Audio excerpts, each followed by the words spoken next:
Hi guys, alright, another thing that we're going to be doing today is learning how to use the adjustments menu on a photo. So let's go through these and pick our favourite one.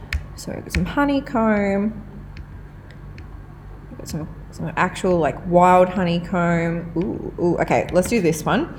So once we've selected the image that we want to make the adjustments to, we right click on that and then you select open with, and this will look slightly different on your PCs, but there'll still be an open with button, and then you select Photoshop.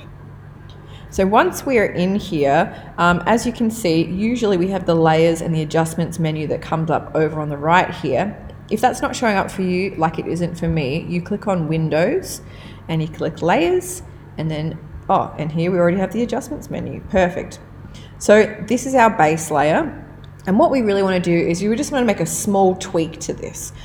So we click on the adjustments. Now we could play with the brightness, we could play with the levels, we could play with the curves, and we could play with the saturation.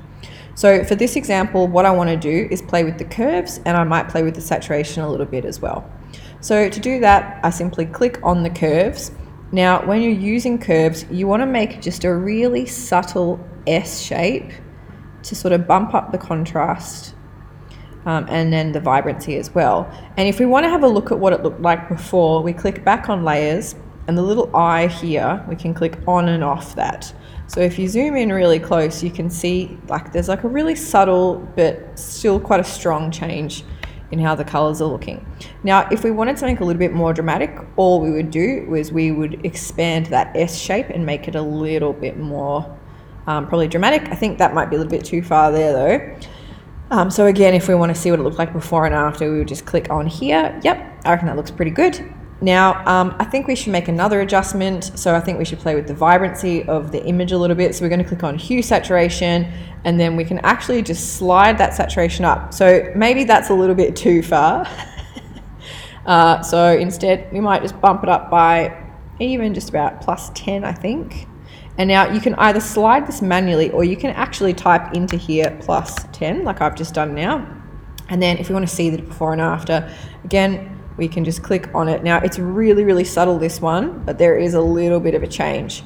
And then another one is if you'd like to click off multiple things at the same time, you simply click, and I'm still holding down my mouse, and I get rid of them there, and I can see before and after. And now I still want to play around with this a little bit. So what I'm going to do is save it, and I'm going to save it as a Photoshop file. Now saving it as a Photoshop file will allow me to come back and open it again and be able to play with these layers. So it's not going to flatten the image for me. So I'm going to go Photoshop, yep, save, okay. And now when I close this file, if I go back to it and I open it again, it's got all the layers there for me to work with.